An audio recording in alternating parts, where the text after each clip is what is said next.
ಸಮನ್ವಯ ಸಮಿತಿ ಕನ್ನಡವೇ ಸತ್ಯ ಪ್ರತಿಷ್ಠಾನ ಗದ್ಯ ಬರೆಹದ ಮಿಂಚುಗೊಂಚಲು ಯೂಟ್ಯೂಬ್ ಪ್ರಸಾರ ಮಾಲೆ ಲೇಖನ ವಾಚನ ಅಭಿಯಾನ ಕಥಾ ಸಂಕಲನ ರೂಪದರ್ಶಿ ಲೇಖಕಿ ಶ್ರೀಮತಿ ಗಿರಿಜಾರಾಜ್ ಎಲ್ ಕಥೆ ಚಿನ್ಮಯಿ ಧ್ವನಿ ಪ್ರಸ್ತುತಿ ಗುರುಪ್ರಸಾದ್ ಹಾಲ್ಕುರಿಕೆ ಹಾಗೂ ವಿಡಿಯೋ ಸಂಸ್ಕರಣ ಗುರುಪ್ರಸಾದ್ ಹಾಲ್ಕುರಿಕೆ. ಶ್ರೀಮತಿ ಗಿರಿಜಾರಾಜ್ ಅವರ ರೂಪದರ್ಶಿ ಕಥಾ ಸಂಕಲನದಲ್ಲಿನ ಮೊದಲ ಕಥೆ ಚಿನ್ಮಯಿ. ಈ ಕಥೆಯನ್ನು ಕುರಿತು ಡಾಕ್ಟರ್ ಬೆಳಕೆರೆ ಲಿಂಗರಾಜಯ್ಯ ಕನ್ನಡ ವಿಭಾಗದ ಮುಖ್ಯಸ್ಥರು ವಿವೇಕಾನಂದ ಪದವಿ ಕಾಲೇಜ್ ಅವರು ಹೇಳುವುದೇನೆಂದರೆ, ಚಿನ್ಮಯಿ ವ್ಯವಸ್ಥೆ ಸೃಷ್ಟಿಸಿರುವ ಅಸಹಾಯಕ ಬದುಕಿಗೊಂದು ನಿದರ್ಶನ. ನಮ್ಮ ಕಾಲವೇ ಹೀಗೆ, ಅಂತಃಕರಣವೇ ವಿನಾಶವಾಗಿ ಹೋಗಿದೆಯೇನೋ ಎನ್ನಿಸುವಷ್ಟು ಕಠೋರವಾಗಿ ಬಿಟ್ಟಿದೆ. ಆ ಕಾರಣದಿಂದಲೇ ಮರ್ಯಾದಾ ಹತ್ಯೆ, ಲವ್ ಜಿಹಾದಿ, ನಿರ್ಭಯ ಪ್ರಕರಣಗಳು ವ್ಯವಸ್ಥೆಯ ಕ್ರೌರ್ಯಕ್ಕೆ ಕೇವಲ ಉದಾಹರಣೆಗಳಷ್ಟೇ. ಈ ಘಟನೆಗಳೇ ನಮ್ಮ ಕಾಲಘಟ್ಟದ ಸ್ತ್ರೀ ಚೈತನ್ಯವನ್ನು ಹುದುಗಿಸಿಬಿಟ್ಟಿವೆ. ಬೆಂಗಳೂರಿನಿಂದ ಮುಂಬೈ ನಗರಕ್ಕೆ ಕಾರ್ಯನಿಮಿತ್ತ ತೆರಳಿದ್ದ ರಫೀಕ್ ಕೆಲಸ ಮುಗಿಸಿ ತನಗಿದ್ದ ಕೆಟ್ಟ ಚಾಳಿಯಿಂದಾಗಿ ಸಣ್ಣ ಗಲ್ಲಿಯಲ್ಲಿದ್ದ ಚಾಂದ್ ಬೀಬಿಯ ವೇಶ್ಯಾಗೃಹವೊಂದನ್ನು ಪ್ರವೇಶ ಮಾಡುತ್ತಾನೆ. ಅಲ್ಲಿ ರಫೀಕನ ಎದೆ ಬಿರಿಯುವ ಪ್ರಸಂಗವೊಂದು ಎದುರಾಗುತ್ತದೆ. ಚಿಕ್ಕಂದಿನಿಂದಲೂ ತನ್ನ ಮಗಳೊಂದಿಗೆ ಬೆಳೆದ ಬೆಂಗಳೂರಿನ ನೀಲಕಂಠ ಶಾಸ್ತ್ರಿಗಳ ಮಗಳು ಚಿನ್ಮಯಿ ಎದುರಾಗುತ್ತಾಳೆ. ಅವಳ ಈ ದುಸ್ಥಿತಿಗೆ ಮರುಗಿ ಚಾಂದ್ ಬೀಬಿಗೆ ಒಂದಷ್ಟು ಹಣ ನೀಡಿ ಚಿನ್ಮಯಿಯನ್ನು ಅವಳ ತಂದೆಯ ಮನೆಗೆ ಸೇರಿಸಿ ಮದುವೆ ಮಾಡಿಸುವ ಅಪರೂಪದ ಸಂದರ್ಭವೊಂದರ ಚಿತ್ರಣ ಈ ಕಥೆಯ ವಸ್ತು. ಗತಿಯಿಲ್ಲದ ಹೆಣ್ಣುಮಗಳನ್ನು ಹುರಿದು ಮುಕ್ಕುವ ಸಮಾಜದ ಕ್ರೌರ್ಯಕ್ಕೆ ಬಲಿಯಾದ, ಜೀವನ ನಡೆಸಲು ಎಲ್ಲ ತರದ ಬಂಡ ಬಾಳು ಬದುಕುವ ಕಾಮುಕರ ಚಪಲಕ್ಕೆ ತಮ್ಮನ್ನು ತೆತ್ತುಕೊಂಡು ಹೇಳ ಹೆಸರಿಲ್ಲದಂತೆ ಕಣ್ಮರೆಯಾಗುವ ವ್ಯವಸ್ಥೆಯ ಪಾಪದ ಬೆಳಸನ್ನು ಸಮರ್ಥವಾಗಿ ಚಿತ್ರಿಸುತ್ತೆ ಈ ಕಥೆ. ಸಮಾಜದ ಅಸಂಖ್ಯಾತ ಹೆಣ್ಣು ಮಕ್ಕಳ ರೂಪಕ ಚಿನ್ಮಯಿ. ರಫೀಕ್ ಮುಸಲ್ಮಾನನಾದರೂ ಅವನು ಮೆರೆಯುವ ಮಾನವೀಯತೆ ಅಸಾಧಾರಣವಾದದ್ದು. ಸಾಮಾನ್ಯವಾಗಿ ಕನ್ನಡ ಕಥನ ಪರಂಪರೆ ಮುಸಲ್ಮಾನ ಪಾತ್ರಗಳನ್ನು ಕ್ರೌರ್ಯ, ಅಮಾನವೀಯತೆ, ದುಷ್ಟತನದ ವರ್ತನೆಗಳ ಪ್ರತಿರೂಪವಾಗಿ ಚಿತ್ರಿಸಿಕೊಂಡಿವೆ. ಆದರೆ ಈ ಕಥೆ ಹಾಗೆ ಚಿತ್ರಿಸಿಲ್ಲ. ಭಾರತೀಯ ಬದುಕಿನ ಸಂಬಂಧಾಂತರಗಳ ಭಾಗವಾಗಿಯೇ ಚಿತ್ರಿಸಿರುವುದು ವಿಶೇಷ. ಶ್ರೀಮತಿ ಎಲ್ ಗಿರಿಜಾರಾಜ್ ಅವರ ರೂಪದರ್ಶಿ ಕಥಾ ಸಂಕಲನದಿಂದ ಒಂದು ಆಯ್ದ ಕಥೆ. ಕಥೆಯ ಶೀರ್ಷಿಕೆ ಚಿನ್ಮಯಿ. ಓದುತ್ತಿರುವವರು ಗುರುಪ್ರಸಾದ್ ಹಾಲ್ಕುರಿಕೆ. ನಸುಕು ಹರಿಯುತ್ತಲೇ ಮುಂಬೈ ಶಹರಿನ ಬೀದಿ ಬೀದಿ ಗಲ್ಲಿಗಳಲ್ಲಿ ಯಥಾಪ್ರಕಾರ ಯಾಂತ್ರಿಕ ಬದುಕು ಆರಂಭವಾಯಿತು. ಎಲ್ಲರಿಗೂ ತರಾತುರಿ. ಬಹುತೇಕ ಮಂದಿ ಭಾವನೆಗಳನ್ನು ಕಳೆದುಕೊಂಡು ಕೇವಲ ಜೀವಂತ ಪ್ರತಿಮೆಗಳಂತೆ ನಡೆದಾಡುತ್ತಿದ್ದರು. ದಾದರ್ನ ಪ್ರಮುಖ ರಸ್ತೆಯೊಂದರಲ್ಲಿ ಓಡಾಡುತ್ತಿದ್ದ ಜನರ ಮಧ್ಯೆ ರಫೀಕ್ ಸಾಹೇಬ ಕೂಡ ಒಬ್ಬ. ತನ್ನ ಕೆಲಸ ಮುಗಿಸಿಕೊಳ್ಳುವ ಹೊತ್ತಿಗೆ ಹೆಚ್ಚು ಕಡಿಮೆ 3:30 ಗಂಟೆಯಾಗುತ್ತಾ ಬಂದಿತ್ತು. ಬಂದ ಕೆಲಸ ಸುಲಲಿತವಾಗಿ ಮುಗಿದ ಖುಷಿಯಲ್ಲಿದ್ದ ರಫೀಕ್ ಮುಂಬಯಿಯ ಜನಸಂದಣಿ ತುಂಬಿದ ಆ ಬೀದಿಯಲ್ಲಿ ಸಂಚರಿಸುವಾಗ ಆಧುನಿಕ ಪೋಷಾಕುಗಳನ್ನು ಧರಿಸಿ ತಾರುಣ್ಯವನ್ನು ಮೆರೆಸುತ್ತಾ ಬಿಂಕದಿಂದ ಚಲಿಸುವ ಯುವತಿಯರ ನಡುವೆ ಅವನ ಸಂಯಮ ಗಾಳಿಗೆ ತೂರಿ ಹೋಯಿತು. ಹಳೆಯ ಚಾಳಿ ಆಯಸ್ಕಾಂತದಂತೆ ಸೆಳೆಯಿತು. ಹಿಂದಿನ ಬಾರಿ ಬಂದಿದ್ದಾಗಲೂ ಅಲ್ಲಿಗೆ ಹೋಗಿರಲಿಲ್ಲ. ಚಾಂದ್ ಬೀಬಿ ನೆನಪಾದಳು. ಈ ಸಲ ಹೋಗಲೇಬೇಕೆಂದು ಮನಸ್ಸು ತವಕಿಸಿತು. ದೃಢಕಾಯದ 47-48 ವರ್ಷದ ರಫೀಕ್ ಸಾಹೇಬ ತನ್ನ ಗಡ್ಡವನ್ನು ನೀವಿಕೊಳ್ಳುತ್ತಾ ಪರಿಚಿತವಾದ ಸಣ್ಣ ಗಲ್ಲಿಯೊಂದರಲ್ಲಿ ಕಾಲಿರಿಸಿದ. ಸಣ್ಣಗೆ ಮಳೆ ಪ್ರಾರಂಭವಾಗಿತ್ತು.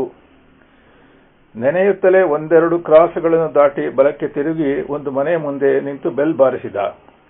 ಬಾಗಿಲು ತೆರೆದ ಪರಿಚಾರಕಿ ಚಾಂದ್ ಬೀಬಿಗೆ ಸುದ್ದಿ ಮುಟ್ಟಿಸಿದಳು. 67ರ ಗಡಿ ಮುಟ್ಟಿದ್ದ ಚಾಂದ್ ಬೀಬಿ ನಡು ಹಿಡಿದು ಕೆಮ್ಮುತ್ತಾ ಬಂದಳು. ಅವಳ ಮುಖವನ್ನು ಗಮನವಿಟ್ಟು ನೋಡಿದವರಿಗೆ ಹರೆಯದಲ್ಲಿ ಸಾಕಷ್ಟು ಲಕ್ಷಣವಾಗಿದ್ದಳೆಂದು ಹೊಳೆಯದೇ ಇರದು. ತಾರುಣ್ಯದಲ್ಲಿ ಅನೇಕ ಯುವಕರ ಹೃದಯಕ್ಕೆ ಲಗ್ಗೆ ಇಟ್ಟು ಅವರ ನಿದ್ದೆಯನ್ನು ಕೆಡಿಸಲಿಕ್ಕೆ ಸಾಕು. ಜೀವನ ನಡೆಸಲು ಎಲ್ಲಾ ತರಹದ ಬಂಡವಾಳು ಬದುಕಿದ್ದರಿಂದ ಒಂದು ರೀತಿಯ ಕ್ರೌರ್ಯ, ಗಂಡು ಬೀರಿತನ ಮುಖದಲ್ಲಿ ಮನೆ ಮಾಡಿತ್ತು. ಕಾಮುಕರ ಚಪಲಕ್ಕೆ ಬಲಿಯಾಗುವ ಮುನ್ನ ಇದ್ದ ಅವಳ ಕೋಮಲ ಸ್ವಭಾವ ಗತಿಯಿಲ್ಲದ ಹೆಣ್ಣುಗಳೆಂದರೆ ಹುರಿದು ಮುಕ್ಕುವ ಸಮಾಜದ ಕ್ರೌರ್ಯಕ್ಕೆ ಬಲಿಯಾದ ಅನಂತರ ಹೇಳ ಹೆಸರಿದಂತೆ ಮಾಯವಾಗಿತ್ತು. ಜನ ತೋರಿದ ದಾರಿಯನ್ನೇ ಅನಿವಾರ್ಯವಾಗಿ ಆರಿಸಿಕೊಂಡು ಬದುಕಲಾರಂಭಿಸಿದಳು. ಅವಳ ಬಾಯಿ ಜೋರು, ದಬ್ಬಾಳಿಕೆ ಇವುಗಳನ್ನು ಕಂಡು ಎಲ್ಲರೂ ಚಾಂದ್ ಬೀಬಿ ಎಂಬ ಅಡ್ಡ ಹೆಸರನ್ನಿಟ್ಟರು. ಅದು ಬಂದ ಮೇಲೆ ಹಳೆಯ ಹೆಸರನ್ನು ಅವಳು ಸೇರಿದಂತೆ ಎಲ್ಲರೂ ಮರೆತು ಬಿಟ್ಟಿದ್ದರು. ರಫೀಕನನ್ನು ಕಂಡ ಕೂಡಲೇ ಆಯಿಯೇ ರಫೀಕ್ ಸಾಬ್ बहुत दिनों बाद आ रहे हो, एक नई कली है, देखोगे तो जरूर पसंद आएगी ಎಂದಳು. ಕೆಮ್ಮು ಅವಿರತವಾಗಿ ಅವಳ ಗಂಟಲಿನಿಂದ ಹೊರಹೊಮ್ಮುತ್ತಿದ್ದುದರಿಂದ ಮಾತಾಡಲು ಅಡ್ಡಿಯಾಗುತ್ತಿತ್ತು. ಅದನ್ನು ಗಮನಿಸಿದ ರಫೀಕ್, ಕ್ಯಾ ಹುವಾ, ಆಪ್ಕಿ ತಬಿಯತ್ ಖರಾಬ್ ಹೈ ಕ್ಯಾ ಎಂದ.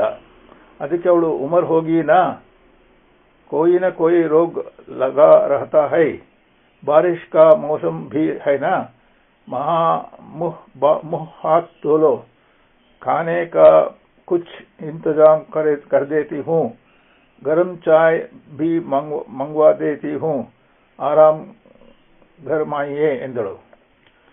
रफीक, मेरे खाने के चिंता मत करो, सिर्फ चाय मंगवा दो, मैं शाम की गाड़ी से ಬೆಂಗಳೂರು जा रहा हूँ. ಆಗಲೇ 6 ಗಂಟೆ ಸಮೀಪಿಸುತ್ತಿದ್ದ ಗಡಿಯಾರ ನೋಡಿಕೊಂಡು ಅವಸರಿಸಿದ. ಅಗರ್ ಜರಾ ಜಲ್ದಿ ಇಂತಜಾಮ್ ಕೋ ಹೋ ಜಾಯೆ ತೋ ಎಂದು ನಾಚಿ ತಲೆ ತೆಗೆಸಿದ. ಚಾಂದ್ ಬಿವಿ ಸದಾ ಬೀಡ ಅಗಿದು ಹಲ್ಲುಗಳೆಲ್ಲ ಕೆಂಪಾಗಿದ್ದ ಬಾಯನ್ನು ತೆರೆದು ಅರ್ಥವಾದವಳಂತೆ ಖೊಕ್ ಖೊಕ್ ಎಂದು ದೊಡ್ಡದಾಗಿ ನಗುತ್ತಾ, ಅಚ್ಚಾ ಅಚ್ಚಾ ಎಂದವಳೆ ಫಾತಿಮಾ ಫಾತಿಮಾ ಎಂದು ಕೂಗುತ್ತಾ ಒಳಗೆ ಹೋದಳು. ರಫೀಕ್ ತಂದಿಟ್ಟ ಕುರುಕು ತುಂಡಿ ತಿಂದು ಚಹಾ ಗಂಟಲಲ್ಲಿ ಇಳಿಯುತ್ತಿದ್ದಂತೆ ಜೀವಕ್ಕೆ ಹಿತವಾಗಿ ಹಾಯಿ ಎನಿಸಿತು. ಒಳಗೆ ಹುಡುಗಿಯರು ಆ ಕಡೆ ಈ ಕಡೆ ಕಲಕಲ ಶಬ್ದ ಮಾಡುತ್ತಾ ಓಡಾಡುತ್ತಿದ್ದರು. ಅಸ್ಪಷ್ಟ ಮಾತು, ನಗು ಅವನ ಕಿವಿಗೆ ಬೀಳುತ್ತಿತ್ತು. ಒಂದಿಬ್ಬರು ಇಣುಕಿ ನೋಡಿ ಈ ಹಳೆ ಮುಖದ ಪರಿಚಯ ಸಿಕ್ಕಿ ನಕ್ಕು ಹೋಗಿದ್ದರು. 20 ನಿಮಿಷಗಳ ಅನಂತರ ಚಾಂದ್ ಬಿಬಿಯ ಸೇವಕಿ ಫಾತಿಮಾ ಅವನನ್ನು ಮಹಡಿಯ ಎಡಬೀದಿಯ ಮೇಲಿನ ಕೋಣೆಗೆ ಕರೆದುಕೊಂಡು ಹೋದಳು. ಕಾತರದಿಂದ ಒಳಗೆ ಕಾಲಿರಿಸಿದ ರಫೀಕ್ ಹೆಣ್ಣೊಂದು ಅವಕುಂಠನ ಧರಿಸಿ ಇವನಿಗೆ ಬೆನ್ನು ಮಾಡಿ ಕುಳಿತಿದ್ದಳು. ಅವನು ಅವಳಿಗೆ ತಾಗುವಂತೆ ಕುಳಿತು, ಕ್ಯಾ ಹೈ ತುಮಾರ ನಾಮ್ ಎಂದ. ಅವಳು, ನಾನು ಕನ್ನಡದವಳು ಎಂದಳು. ಅದಕ್ಕೆ, ನಾನು ಬೆಂಗಳೂರಿನವನೇ, ಕನ್ನಡ ಚೆನ್ನಾಗಿ ಗೊತ್ತು, ಎಲ್ಲಿ ನಿನ್ನ ಚಂದದ ಮುಖವನ್ನೊಮ್ಮೆ ತೋರಿಸುವ ಕೃಪೆ ಮಾಡು ಎಂದ. ಅವಳು ಅವನ ಕಡೆ ತಿರುಗಿದಳು. ಸುಖದ ಮತ್ತು ಆಗಲೇ ಏರಿದವನಂತೆ ಆತುರವಾದರೂ ನಯವಾಗಿ ಅವಳ ಮೇಲು ಮುಸುಕನ್ನು ತೆರೆದ. ಇಬ್ಬರು ದಿಗ್ಭ್ರಮೆಗೊಂಡವಂತೆ ಚಿತ್ರಾರ್ಪಿತ ಬೊಂಬೆಗಳಂತಾದರು. ರಫೀಕನ ಮತ್ತು ಒಂದೇ ಸಲ ಇಳಿದು ಹೋಯಿತು. ಸಾವರಿಸಿಕೊಂಡು ತರವರಿಸುತ್ತಾ, ನೀನು ಇದೇನು ಚಿನ್ಮಯ ಬೇಟಿ, ಇಲ್ಲಿ ನಾನು ನೋಡುತ್ತಿರುವುದು ನಿಜವೇ? ವಿಷಾದ ಅವನ ಧ್ವನಿಯಲ್ಲಿ ಎದ್ದು ತೋರುತ್ತಿತ್ತು. ಚಿನ್ಮಯ ಕಣ್ಣುಗಳಲ್ಲಿ ನೀರು ತುಂಬಿತು. ಅಂಕಲ್, ನಿಮ್ಮ ದನಿ ಕೇಳಿದ ತಕ್ಷಣ ನನಗೆ ತುಂಬಾ ಪರಿಚಿತವಾದ ದನಿ ಅನಿಸಿತು, ಆದರೆ ನಿಮ್ಮನ್ನು ನಾನು ಇಲ್ಲಿ ಹೇಗೆ ನಿರೀಕ್ಷಿಸಲಿ ಎಂದಳು. ರಫೀಕನ ಕಾಮೋದ್ರಿಕ ವ್ಯಥೆಯಲ್ಲಿ ಕರಗಿ ನೀರಾಗಿ ಹರಿಯಿತು. ಬಯಕೆ ತುಂಬಿ ಹೆಣ್ಣಿನ ಸಂಘಕ್ಕಾಗಿ ಬಿಸಿಯಾಗಿದ್ದ ಮೈ ತಣ್ಣಗಾಯಿತು. ಅವನು ಮಮತೆ ತುಂಬಿದ ದನಿಯಲ್ಲಿ, ಮಗಳೇ, ಹೇಗಮ್ಮ ನೀನಿಲ್ಲಿಗೆ ಬಂದೆ? ನಿನ್ನಮ್ಮ ಪಾಪ ನಿನಗಾಗಿ 10 ಎಷ್ಟು ದಿನಗಳಿಂದ ಸರಿಯಾಗಿ ಊಟ ಮಾಡದೆ ಸೊರಗಿ ಹೋಗಿದ್ದಾರೆ. ನೀಲಕಂಠ ಶಾಸ್ತ್ರಿಗಳು ಎಲ್ಲೆಲ್ಲೋ ನಿನಗಾಗಿ ಅಲೆದೆಲ್ಲೂ ಹಣ್ಣಾಗಿ ಹೋಗಿದೆ ಅವರ ಜೀವ. ಅಯ್ಯೋ ಬೇಟಿ, ನೀನು ಈ ರೀತಿಯಲ್ಲಿ ನನಗೆ ಸಿಗಬೇಕಾಗಿತ್ತೇ? ಇದೇನು ಅಲ್ಲಾನ ಲೀಲೆ, ಇದೆಲ್ಲ ಹೇಗಾಯಿತು ಎಂದ. ಚಿನ್ಮಯಿ ಅಳಲಾರಂಭಿಸಿದಳು. ಅದೆಲ್ಲ ನೆನೆಸಿಕೊಂಡರೆ ಮೈ ಮೇಲೆ ಮುಳ್ಳುಗಳು ಎದ್ದಂತೆ ಆಗುತ್ತದೆ ಅಂಕಲ್, ತುಂಬಾ ದುಃಖವಾಗುತ್ತದೆ. ಅಮ್ಮ ಅಪ್ಪನನ್ನು ನೋಡಿ ಎಷ್ಟೋ ದಿನಗಳಾಗಿ ಹೋದವು. ಅಣ್ಣ ಮನು, ತಮ್ಮ ವಿನಯ ಹೇಗಿದ್ದಾರೆ ಎಂದು ಮತ್ತೆ ಬಿಕ್ಕಳಿಸಿದಳು. ಯಾವಾಗಲೂ ಚೈತನ್ಯ ಚಿಲುಮೆಯಂತೆ ಇರುತ್ತಿದ್ದ ಚಿನ್ಮಯಿ ಮಂಕಾಗಿ ಬಿಟ್ಟಿದ್ದಳು. ರಫೀಕ್ ಸಾಹೇಬ ವಿಷಾದದಿಂದ ಅವಳನ್ನು ಆಪಾದಮಸ್ತಕ ವೀಕ್ಷಿಸಿದ. ತುಂಬಿಕೊಂಡಿರುತ್ತಿದ್ದ ತುಂಬು ಕಪೋಲಗಳು ಬಾಡಿ ಹೋಗಿದ್ದವು. ಮನೆಯಿಂದ ಅವಳು ಕಾಣೆಯಾಗಿ 6-7 ತಿಂಗಳ ಮೇಲಾಗಿತ್ತು. ಚಿನ್ಮಯಿ ಅದೇ ವಯಸ್ಸಿನ ತನ್ನ ಮಗಳೊಡನೆ ಚಿಕ್ಕಂದಿನಿಂದ ಆಡಿ ಬೆಳೆದವಳು. ತೊಡೆ ಏರಿ ಕುಳಿತ ತಮ್ಮ ಮಗಳೊಡನೆ ಅವಳು ಹಠ ಮಾಡಿ ತನ್ನ ತೊಡೆಯ ಮೇಲೆ ಕುಳಿತು ಮುದ್ದು ಮಾಡಿಸಿಕೊಳ್ಳುತ್ತಿದ್ದಳು. ಈಗ ಛೇ, ನನ್ನ ತವಲಿಗೆ ಇಷ್ಟು ಬೆಂಕಿ ಬಿತ್ತು. ಅಲ್ಲಾನ ಮೇಲಾಣೆ, ಇನ್ನು ಈ ಹೊಲಸು ಜಾಗಕ್ಕೆ ಇನ್ನೆಂದು ಬರುವುದಿಲ್ಲ. ಮೊದಲು ಇವಳನ್ನು ಇಲ್ಲಿಂದ ಹೇಗಾದರೂ ಪಾರು ಮಾಡಬೇಕು. ಅವಳ ಬೆನ್ನ ಮೇಲೆ ಕೈ ಇಟ್ಟು ಸಾಂತ್ವನಗೈದ. ಚಿನ್ಮಯ ಬೇಟಿ, ನಾನು ಹೇಗಾದರೂ ಮಾಡಿ ಇಲ್ಲಿಂದ ನಿನ್ನನ್ನು ಕರೆದೊಯ್ಯುತ್ತೇನೆ ಎಂದ. ಆದರೆ ಚಿನ್ಮಯಿ, ಬೇಡ ಅಂಕಲ್, ನಾನು ಎಲ್ಲ ಕಳೆದುಕೊಂಡು ಬಿಟ್ಟಿದ್ದೇನೆ, ಹೇಗೆ ಅವರಿಗೆಲ್ಲ ಮುಖ ತೋರಿಸಲಿ ಎಂದು ಹತ್ತಳು. ರಫೀಕ್, ಮೊದಲು ಇಲ್ಲಿಂದ ಹೋಗೋಣ, ಅನಂತರ ಆ ಯೋಚನೆ ಎಂದು ಹೇಳಿ ಅವಸರದಲ್ಲಿ ಮತ್ತೆ ಇಳಿದು ಬಂದು ಅಲ್ಲಿಯೇ ಕೆಳಗೆ ಹಜಾರದಲ್ಲಿ ಬೀಡಾಗಿಯುತ್ತಿದ್ದ ಚಾಂದ್ ಬಿಬಿ, ಕ್ಯಾ ಹುವಾ, ಲಡ್ಕಿ ಮಾನಿ ನಹಿ ಕ್ಯಾ ಎಂದಳು. ಅದಕ್ಕೆ ರಫೀಕ್, ನಹಿ ನಹಿ, ಓ ಬಾತ್ ನಹಿ, ತುಮ್ಸೆ ಉಸ್ ಲಡ್ಕಿ ಕೆ ಬಾರೆ ಮೇ ಬಾತ್ ಕರ್ನಾ ಹೈ ಎಂದ. ಚಾಂದ್ ಬೀಬಿ आओ बैठकर बात करते हैं ಎಂದಳು. ಚಾಂದ್ ಬೀಬಿಯ ಎದುರಿಗಿದ್ದ ಕುರ್ಚಿಯ ಮೇಲೆ ಕುಳಿತು ಚಾಂದ್ ಬೀಬಿ, ये लड़की हमारे पड़ोसी नीलकंठ शास्त्री की बेटी और मेरे बेटी जैसी है. उन लोगों ने इस लड़की को कहाँ कहाँ नहीं ढूंढा, उनका दुख दर्द देखा नहीं जाता. इस लड़की को मेरे साथ भेज दो ಎಂದನು. ಅದಕ್ಕೆ ಚಾಂದ್ बीबी, अरे अरे ये कैसा हो सकता है, बहुत मेहनत से इस लड़की को उठवा लाए है, तुम अपने काम से मतलब कर रखो, ये तुम्हारी लड़की तो है नहीं कहना ಎಂದಳು. ಅದಕ್ಕೆ ಅವನು, देखो चांद बीबी, मैं तुम्हारे पेट पे मार नहीं चाहता, ना पुलिस में जाना चाहूंगा, जरा सोच के देखना ಎಂದ. ಈ ಮಾತುಗಳನ್ನು ಕೇಳಿ ತುಸು ಕೋಪಗೊಂಡವಳಂತೆ ಹೊರಟಾಗಿ, मुझे दम खाने की कोशिश मत करना, पुलिस वालों से मेरी अच्छी जान पहचान है, उनका हफ्ता उन तक पहुंच दिया जाता है, मैं चांद बीबी हूँ, ऐसे धमकियों से डरने वाली नहीं, तुम हमारे अच्छी पुराने ग्राहक हो, इतना भरोसा है तुम पर ಎಂದಳು. ರಫೀಕ್ ಅಷ್ಟಕ್ಕೆ ಬಿಡದೆ ಅವಳನ್ನು ಒಪ್ಪಿಸಲು ಬಹಳ ಪ್ರಯತ್ನ ಮಾಡಿದ. ಕೊನೆಗೆ ಅವಳೇ ಸೋತು, जाने दो, इतना जिद कर रहे हो तो 20,000 रुपयों में लड़की को ले जा ಎಂದಳು. ಸ್ವಲ್ಪ ಕಡಿಮೆ ಮಾಡಿಕೊಳ್ಳು ಅಂತ ಹೇಳಿದರೂ ಚಾಂದ್ ಬೀಬಿ ಜಗ್ಗಲಿಲ್ಲ. ಕೊನೆಗೆ ರಫೀಕನೇ, फिलहाल में मेरे पास बिजनेस के 8,000 रुपया है, बाकी अपने दोस्त से इंतजाम करके लड़की को बुला ले जाऊंगा ಎಂದು ಹೇಳಿ ಆತುರದ ನಡಿಗೆಯಲ್ಲಿ ನಡೆದ. 1 ಗಂಟೆ ಹಿಂದೆ ಮುಂಬಯಿಯ ಬೀದಿಯಲ್ಲಿ ಹೆಣ್ಣುಗಳನ್ನು ನೋಡಿ ತಲೆ ಕಡಿಸಿಕೊಂಡು ಚಪಲಚಿತ್ತನಾಗಿ ಚಾಂದ್ ಬೀಬಿಯ ಮನೆ ಬಾಗಿಲು ಬಡಿದಿದ್ದ ರಫೀಕ್ ಈಗ ಮಮತೆಯ ಮೂರ್ತಿಯಾಗಿದ್ದ. ತನ್ನ ಮೊಬೈಲ್ ಫೋನ್ ಮೂಲಕ ಸಂಪರ್ಕಿಸಿ ಹಣ ಸಿದ್ಧ ಮಾಡಲು ಹೇಳಿದ. ಮತ್ತೆ ಅರ್ಧ ಮುಕ್ಕಾಲು ಗಂಟೆಯೊಳಗೆ ಹಣದೊಂದಿಗೆ ಹಾಜರಾದ ರಫೀಕ್ ಹಣವನ್ನು ಚಾಂದ್ ಬೀಬಿಗೆ ನೀಡಿ ಚಿನ್ಮಯಿಯನ್ನು ಕರೆದುಕೊಂಡು ಹೊರಟಾಗ ಒಳ್ಳೆ ಕೆಲಸ ಮಾಡಿದ ಆತ್ಮತೃಪ್ತಿಯ ಮಂದಹಾಸ ಅವನ ಮುಖದಲ್ಲಿ ತೋರುತ್ತಿತ್ತು.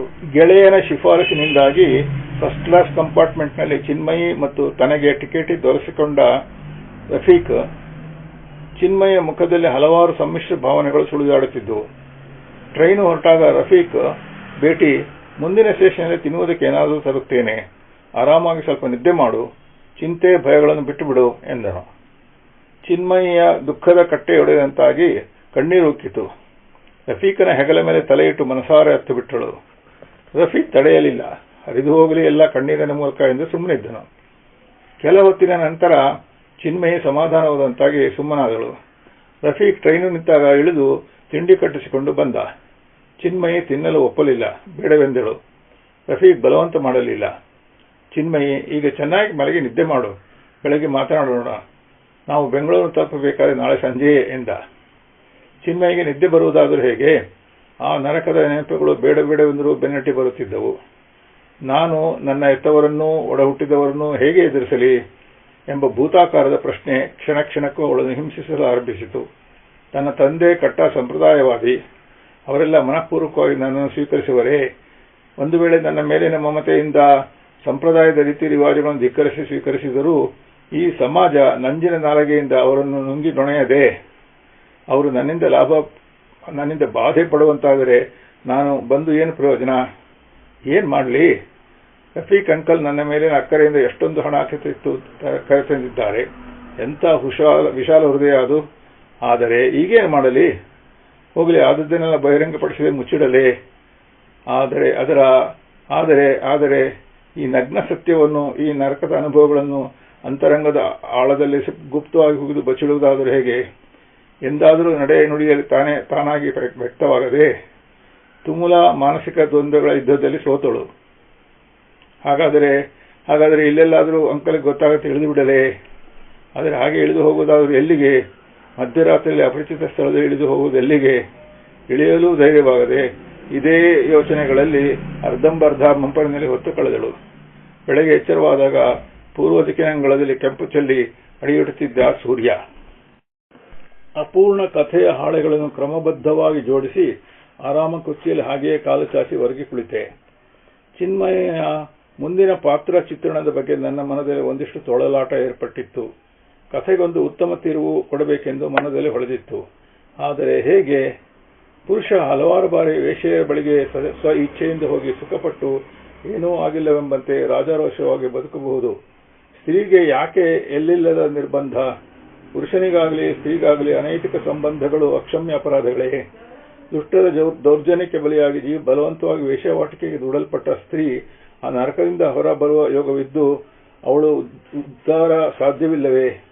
ಈ ರೀತಿಯ ಅನೈತಿಕ ಕಾಮನೆಗಳ ಇಚ್ಛೆ ಕಿಂಚಿತ್ತೂ ಇಲ್ಲದ ಅವಳು ಎಂದೆಂದೂ ಪವಿತ್ರಾತ್ಮಳೇ ಅಲ್ಲವೇ? ಅಂತರಂಗ ಶುದ್ಧವಾಗಿಯೇ ಇದೆಯಲ್ಲವೇ? ಆಯಾಸವಾದಂತಾಗಿ ನಿದ್ದೆ ಆವರಿಸಿದಂತಾಯಿತು. ಕೆಲ ಹೊತ್ತಿನ ಬಳಿಕ ಇದ್ದಕ್ಕಿದ್ದಂತೆ ಸ್ತ್ರೀಯೊಬ್ಬಳು ನನ್ನೆದುರು ನಿಂತಂತಾಯಿತು. ನಾನು ಗಾಬರಿಯಾಗಿ ಯಾರದು ಎಂದೆ. ಆ ಸ್ತ್ರೀ ನಕ್ಕು, ಎಷ್ಟೊಂದು ಪಾತ್ರಗಳನ್ನು ಸೃಷ್ಟಿಸುವ ಕಥೆಗಾರ್ತಿ, ನಿನ್ನೊಂದು ಕಥೆಯ ಪಾತ್ರ ನಿನ್ನೆದುರು ಬಂದು ನಿಂತರೆ ಗುರುತಿಸಲಾರೆಯಾ? ಏಕಿ ಗಾಬರಿ? ನಾನು ಚಕಿತಳಾಗಿ ಸುಮ್ಮನೆ ನೋಡುತ್ತಲೇ ಇದ್ದೆ. ಗೊತ್ತಾಗಲಿಲ್ಲವೇ? ನಾನು ಚಿನ್ಮಯಿ. ನೀವು ಕಥೆಗಾರರು.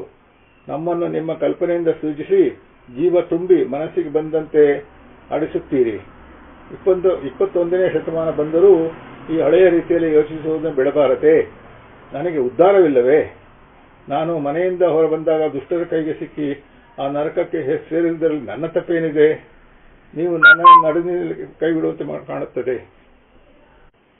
21ನೇ ಶತಮಾನ ಬಂದರೂ ಈ ಹಳೆಯ ರೀತಿಯಲ್ಲಿ ಯೋಚಿಸುವುದನ್ನು ಬಿಡಬಾರದೆ? ನನಗೆ ಉದ್ಧಾರವಿಲ್ಲವೇ? ನಾನು ಮನೆಯಿಂದ ಹೊರಬಂದಾಗ ದುಷ್ಟರ ಕೈಗೆ ಸಿಕ್ಕಿ ಆ ನರಕಕ್ಕೆ ಸೇರಿದ್ದರಲ್ಲಿ ನನ್ನ ತಪ್ಪೇನಿದೆ?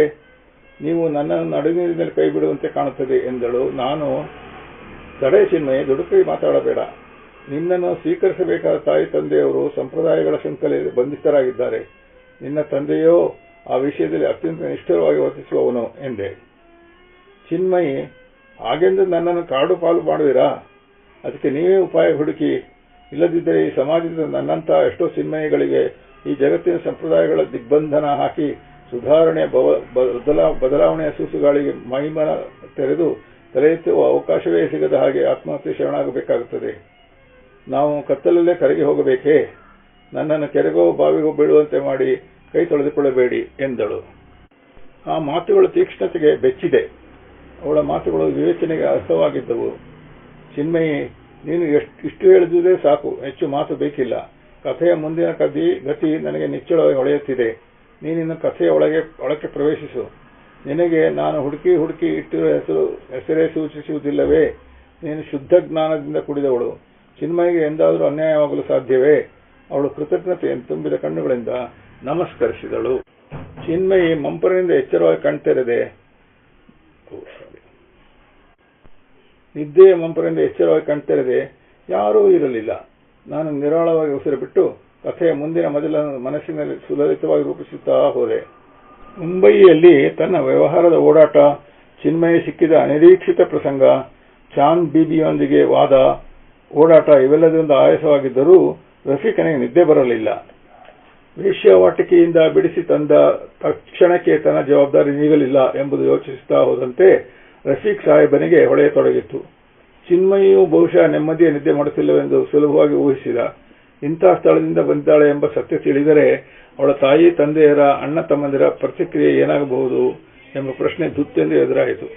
ಚಿನ್ಮಯಿಯನ್ನು ಕರೆತರುವ ಸಂಭ್ರಮದಲ್ಲಿ ಇವೆಲ್ಲ ನನಗೆ ಹೊಳೆದಿರಲಿಲ್ಲ.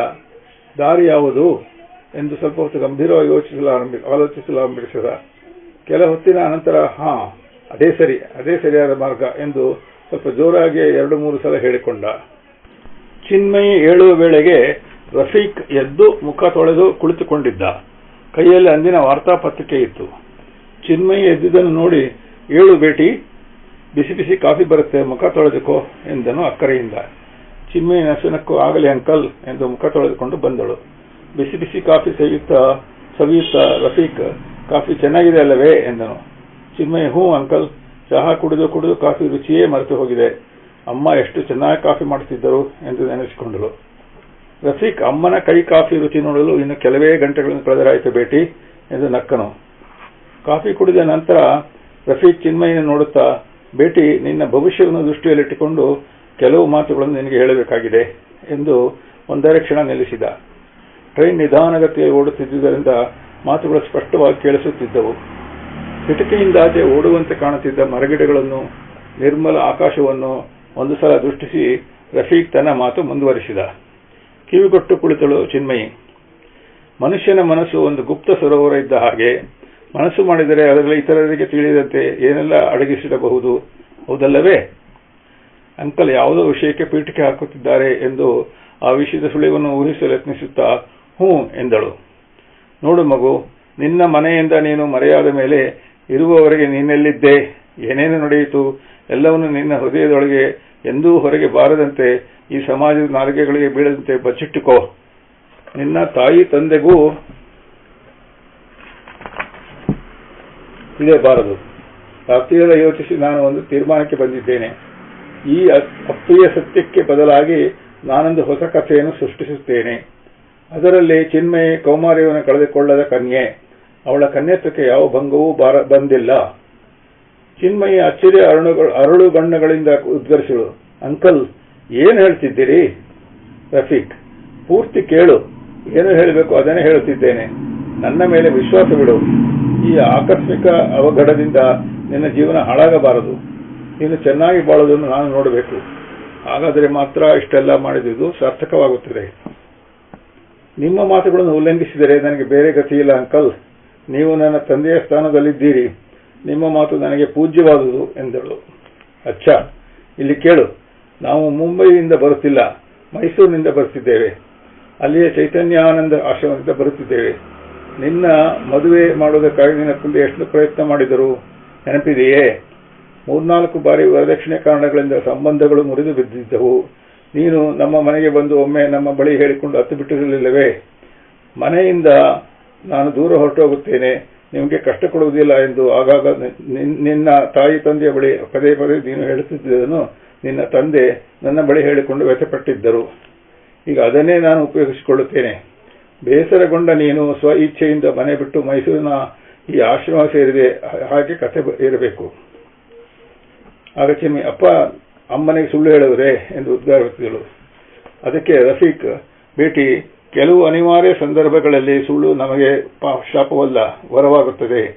ಆದ್ದರಿಂದ ಇತರರಿಗೆ ಕೇಡು ಹಿಂಸೆಯಾಗದಿದ್ದರೆ ಸರಿ. ಅದರಿಂದ ಇತರರಿಗೆ ಕೇಡು ಹಿಂಸೆಯಾಗದಿದ್ದರೆ ಸರಿ. ಸುಳ್ಳು ಹೇಳುವುದನ್ನು ಪ್ರೋತ್ಸಾಹಿಸುತ್ತೇನೆ ಎಂದು ತಿಳಿಯಬೇಡ. ಇತರರನ್ನು ವಂಚಿಸಲು, ಕೆಡುಕು ಮಾಡಲು ಸುಳ್ಳು ಹೇಳುವವರು ದಂಡನಾರ್ಹರು.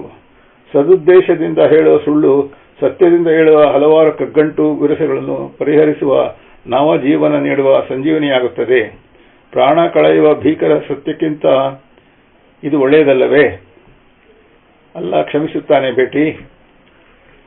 ಆ ಆಶ್ರಮಕ್ಕೆ ನನ್ನ ತಂದೆ ದೂರವಾಣಿಯ ಮೂಲಕವೋ ಅಥವಾ ಯಾರನ್ನಾದರೂ ಕಳಿಸಿದಾಗ ನಿಜ ತಿಳಿದರೆ? ತಿಳಿಯದ ಹಾಗೆ ವ್ಯವಸ್ಥೆ ಮಾಡೋ ಭಾರ ನನಗಿರಲಿ. ಚೈತನ್ಯರ ಒಬ್ಬ ಶಿಷ್ಯ ನನಗೆ ಚೆನ್ನಾಗಿ ಗೊತ್ತು. ಸ್ವಾಮೀಜಿಯವರು ವೈಚಾರಿಕತೆಗೆ ಒಲಿದವರು, ದೊಡ್ಡ ಸಂಪ್ರದಾಯವಾದಿ ಅಲ್ಲ. ಖಂಡಿತ ಸಹಾಯ ಮಾಡುತ್ತಾರೆ. ಅಲ್ಲದೆ ನಿನ್ನ ತಂದೆ ಸ್ನೇಹದ ವಿಷಯದಲ್ಲಿ ಆತ್ಮೀಯವಾಗಿಯೇ ನಡೆದುಕೊಳ್ಳುತ್ತಾರೆ. ನಮ್ಮ ಮೈತ್ರಿಯ ನಡುವೆ ಧರ್ಮ ಯಾವಾಗಲೂ ಅಡ್ಡಗೋಡೆಯಾಗಿರಲಿಲ್ಲ. ನನ್ನ ಮಾತಿಗೆ ಬೆಲೆ ನೀಡುತ್ತಾರೆ. ಆದರೆ ಅರಿಯದ ಹಾಗೆ ಒಮ್ಮೊಮ್ಮೆ ಹಳೆಯ ಅನುಭವಗಳು ನನ್ನ ಮಾತುಗಳು ವ್ಯಕ್ತವಾಗಿಬಿಟ್ಟರೆ ಎಂಬ ಭಯ. ನೀನು ಬುದ್ಧಿವಂತೆ ಚಿನ್ಮಯಿ, ದೃಢ ನಿಶ್ಚಯ ಮಾಡು. ಸಮಾಜ ನಾವು ಹೇಳಿದ್ದನ್ನು ನಂಬದೇ ಹೋದರೂ 4 ದಿನ ಮಾತಾಡಿ ತನ್ನ ಚಟ ತೀರಿಸಿಕೊಂಡು 5ನೇ ದಿನ ತೆಪ್ಪಗಾಗುತ್ತದೆ. ಈ ರಹಸ್ಯ ನಮ್ಮಿಬ್ಬರ ಹೃದಯದಲ್ಲಿಯೇ ಉಳಿದು ಹೋಗಲಿ ಎಂದನು. ಚಿನ್ಮಯಿ ಸುಮ್ಮನೆ ತಲೆ ಆಡಿಸಿದಳು. ಭವಿಷ್ಯದ ಹೊಂಗನಸಿನ ಕಿರಣವೊಂದು ಆ ಮುಖದ ಮೇಲೆ ಇಳುಕಿದಂತಾಗಿ ರಫೀಕನಿಗೆ ಅನ್ನಿಸಿ ಮುದಬೇರಿತು. ಅವರ ಆತ್ಮ ಕುಸುಮದ ಪರಿಪೂರ್ಣ ವಿಕಾಸದಿಂದ ದಳದಳದಲ್ಲೂ ಮಾನವೀಯತೆ ನೆಲೆಸಿತ್ತು. ಮುಖದಲ್ಲಿ ಸೌಮ್ಯ ಪ್ರಕಾಶತೆ ಅದನ್ನು ಅಭಿವ್ಯಕ್ತಿಸುತ್ತಿತ್ತು. 6-7 ವರ್ಷಗಳ ಅನಂತರ ಚಿನ್ಮಯಿ ಇಂದು ನಗುತ್ತಿದ್ದಾಳೆ. ತನ್ನ ಪ್ರೀತಿಯ ಮಹಾಪೂರದಲ್ಲಿ ಅವಳ ಪತಿ ಅವಳನ್ನು ಮುಳುಗಿಸಿ ಪೂರ್ಣ ಜೀವನದ ಹಳೆಯ ಕಹಿ ನೆನಪುಗಳಿಗೆ ತೆರೆ ಎಳೆದಿದ್ದ. ಒಂದು ದಿನ ಚಿನ್ಮಯಿ ಯಾರೋ ಬಾಗಿಲು ಬಡಿಯುತ್ತಿರುವುದನ್ನು ಕೇಳಿಸಿಕೊಂಡು ಹೋಗಿ ಬಾಗಿಲು ತೆರೆದಳು. ಅವಕ್ಕಾಗಿ ನಿಂತುಬಿಟ್ಟಳು. ರಫೀಕರನ್ನು ಕಂಡವಳೆ ದೇವರನ್ನು ಸ್ವಾಗತಿಸುವವಳಂತೆ ಹೃತ್ಪೂರ್ವಕವಾಗಿ ಒಳಗೆ ಕರೆದಳು. ರಫೀಕ್ ಸಾಹೇಬರ ಕೂದಲು ಅಲ್ಲಲ್ಲಿ ಬೆಳಗಾಗಿತ್ತು. ವಯಸ್ಸು ಹೆಚ್ಚಾದಂತೆ, ಬೇಟಿ, ನಾನು ಅಂದು ಹೇಳಿದ್ದೇನಲ್ಲ, ನೆನೆಸಿಕೋ. ನೀನು ಚೆನ್ನಾಗಿ ಬಾಳಲು ನೋಡಬೇಕೆಂದು ಇದೋ ಬಂದಿದ್ದೇನೆ. ನಿನ್ನ ಮುಖದ ಮೇಲಿರೋ ಖುಷಿ ಹೇಳುತ್ತಿದೆ ನೀನು ಸುಖವಾಗಿರುವುದನ್ನು. ಅಲ್ಲ ನಿನಗೆ ಒಳ್ಳೆಯದು ಮಾಡಲಿ ಎಂದರು. ಚಿನ್ಮಯಿ ಕೃತಜ್ಞತಾ ಭಾರದ ಭಾವದಿಂದ ಅವನ ಕಾಲಿಗೆರಗಿದಳು.